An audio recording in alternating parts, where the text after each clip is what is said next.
come on, I'll fight you all. I'll take you all on. Come on, come on. I can beat you all. I can do it, I can do it, I can do it. Oh, I'm dead.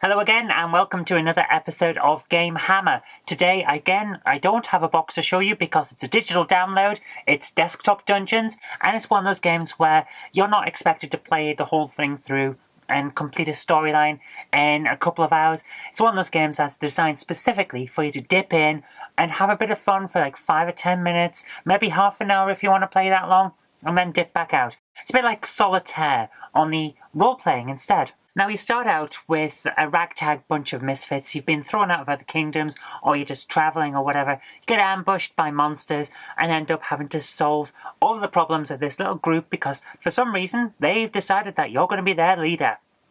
So you end up with a new kingdom essentially, and you've got to try and make the best of it by stabbing monsters in the face, or as is best, grabbing the fireball and setting fire to everyone that you can find. It is very, very simple. The game mechanics are all about resource management, be it your mana, your health, your money, or, and this is where it gets interesting and a little bit unique to a certain extent, the unused tiles on the game board. Now, what I mean by that is if you move next to a tile that hasn't yet been shown, you get health and mana back, which means that your movement in the game changes the outcome of the game. But as you're moving around and regenerating your health and mana, just remember that your enemies are also doing the same thing. So it's very much a balancing act of, can you get enough mana and health to be able to take on that boss, or generally just that enemy before they regenerate enough to be able to defeat you. It's very much a balancing act. There's a lot of risk and reward in this game, which is great. Whether you can win or lose is down to how well you manage the unused space on the board. So, given that every single board is randomized and you have certain tasks such as find a monster or get a certain amount of money, if you're just in there basically to try and get the cash to upgrade your settlement, because we'll come back to that in a moment, you have a certain amount of movement that you can do in order to achieve that goal. On the earliest levels, it's pretty easy to win even if you're not really great at this resource management. And that's to be expected because I want to try and ease you into the game and show you how it works. But the moment it starts to get a little bit tricky, you've got to think about every single aspect of this game. Do you have the mana to defeat that enemy? If you defeat that enemy, will it give you enough XP to move on to the next enemy? Do you have enough health left when you finish that enemy to be able to fight the next enemy? And if you don't, do you have enough free undisclosed spaces that you can move next to get the health and mana back that you will need to continue? Because if you don't, and you accidentally click on a monster, or you just decide to try and wing it and see what happens, and you die, you lose everything from that game. Now that won't stop you. Don't worry about that, because every single person you play in this game, if they die, that's not a problem. If they win, that's not a problem, because they're just randomly generated along with the game board.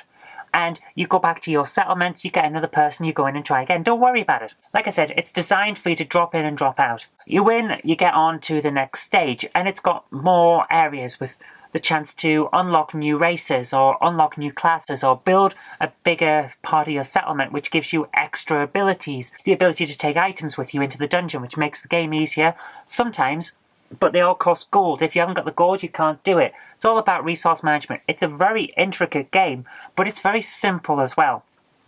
Like the old arcade games that we all loved as kids, simple to get into, hard to master. And that's why I love it so much. I keep coming back to this game. I picked it up at Christmas. It's one of those things I do as a tradition. I pick up a cheap game or two from the Steam sales just to give me something to do to time me over during the holiday season. And this is the one I picked up this year that I've been playing ever since.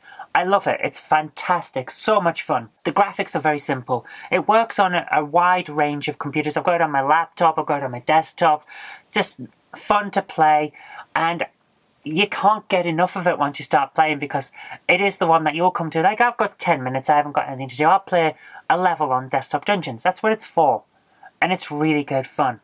So the races that you've got are standard. You've got the humans, the elves, dwarfs, the halflings, and then if you've got the extended version, you get goat men, but not straight away. You have to find them and unlock them. The same way that you had to do with the dwarfs, the elves, and the halflings. The classes are interesting as well because you start off just with a fighter, and then once you've upgraded your settlement a little bit, you get the chance to upgrade a tower that gives you wizards, a Stonehenge that gives you priests, things like that.